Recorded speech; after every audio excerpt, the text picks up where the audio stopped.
The Dark Side of Churchill. Why Britain's greatest hero was also its greatest myth. Welcome back. Today, we question a narrative we've been told and dive deep into the layers beneath. A man of two legends, Winston Churchill. For many in the West, especially in Britain, his name is synonymous with strength, courage, and leadership. The man who stood up to Hitler, the cigar-smoking bulldog who inspired a nation in its darkest hour. Statues, streets, films, and endless speeches cement his place as a heroic figure of the 20th century. But what if the story isn't so simple? What if Britain's greatest hero was also its greatest myth? Today, we re-peeling back the layers of the legend to reveal a more complex and troubling portrait of Winston Churchill. From imperialist views and racist policies to devastating decisions that cost millions of lives, this is the dark side of Churchill that history books often ignore. Stick around, because once you see the full picture, you may never look at Britain's bulldog the same way again. Section 1. The hero we're told about. Let's begin with the myth. Winston Churchill is best remembered as the wartime prime minister who led Britain through World War II. He gave stirring speeches like, "We shall fight on the beaches," and stood firm when Nazi Germany seemed unstoppable. In British classrooms, he's often painted as the man who saved democracy, who was right when others were wrong. In 2002, he was even voted the greatest Briton of all time. Hollywood loves him too. Gary Oldman won an Oscar playing him in The Darkest Hour. Books, documentaries, and films continue to uphold his larger-than-life image. But here's the thing. This version of Churchill, the heroic savior, only tells part of the story. To understand the man fully, we have to go back, way back. Section 2.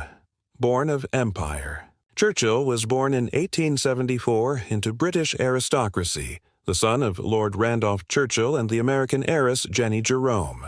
From a young age, he was steeped in imperialist ideology. He believed in the supremacy of the British Empire and the racial hierarchies that propped it up. For Churchill, the empire wasn't just a political project. It was a civilizing mission, one in which Britain ruled over lesser peoples. And he didn't just believe in empire. He fought for it.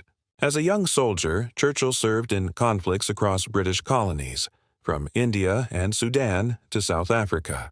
He once referred to Afghans as a backward people who need to feel the lash. In Sudan, he justified the slaughter of thousands of modest warriors in the Battle of Omdurman, calling it a splendid slaughter. This wasn't a young man's folly. These views would persist into his old age. Section 3. The Bengal Famine. A catastrophe ignored. One of the darkest chapters in Churchill's legacy is the Bengal Famine of 1943. While World War II raged on, over 3 million people died of starvation in British-controlled India. Crops failed, food prices skyrocketed, and relief was desperately needed. But Churchill's government not only failed to act, it actively diverted food away from India. Churchill blamed the famine on the Indians themselves, saying they breed like rabbits. When told about the suffering, he remarked, "Why hasn't Gandhi died yet?" Historians now agree that while natural factors contributed, it was Churchill's policies, including the forced export of rice and denial of aid, that exacerbated and prolonged the famine. To many Indians, Churchill isn't a hero. He's a villain responsible for mass death. Nobel Prize-winning economist Amartya Sen called it one of the greatest avoidable disasters of the century. Section 4. Racist Views, even by his time. Churchill's racism wasn't just a product of his time. It stood out even among his contemporaries. He opposed giving basic rights to colonized people and called Palestinians barbaric. He supported the use of poison gas against uncivilized tribes in Iraq. And he openly advocated for white supremacy, famously declaring, "I do not admit that a great wrong has been done to the Red Indians of America or the black people of Australia." To him, indigenous populations were obstacles to imperial control, not people with rights or value. Even during BWE, while fighting fascism in Europe, Churchill maintained colonial rule in Africa and Asia with an iron fist. Section 5. The real Churchill during Doi Pui. Let's return to the war. Churchill is praised for his wartime leadership, and yes, his speeches did help bolster morale. But his military record was far from spotless. He made strategic blunders, like the Gallipoli campaign in WWI, which led to over 100,000 deaths. In WWI, he pushed for operations in Greece and Norway that many advisors warned against. He also prioritized Britain's imperial interests over fighting fascism.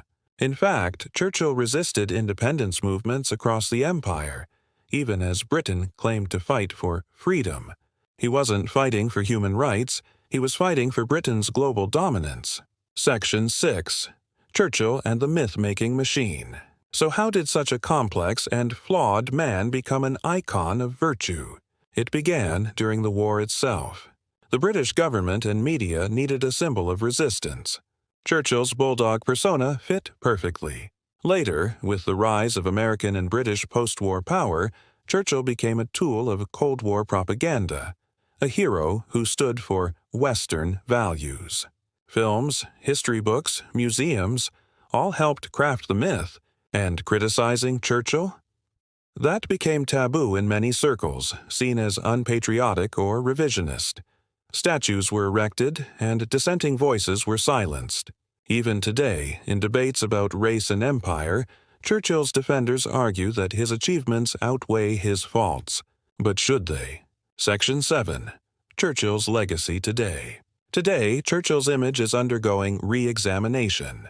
In 2020, during the Black Lives Matter protests, his statue in London was defaced with the words, "was a racist." The move sparked outrage and conversation. Universities are rethinking how they teach about him. Documentaries are being made about the Bengal Famine. And more people are asking, why do we celebrate some legacies and bury others? Churchill was not Hitler, but nor was he a champion of human rights. He believed in empire, hierarchy, and racial superiority. He made decisions that led to immense suffering, and yet he remains a national icon. Conclusion: the man behind the myth. So, what do we do with Winston Churchill? Should we tear down statues, rewrite textbooks, cancel his name entirely? That's not the point. The point is to tell the full story, to recognize that even great men can cause great harm, that no historical figure is above scrutiny, that celebrating the myth while ignoring the reality only distorts our understanding of the past and the present. Churchill's story is a reminder that history is never just black and white. It's complicated, messy, and human. Thanks for watching Curious History and Culture.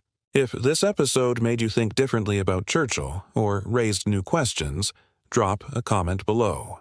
And if you want more deep dives into uncomfortable truths and historical myths, hit that subscribe button. Until next time, stay curious, stay intrigued.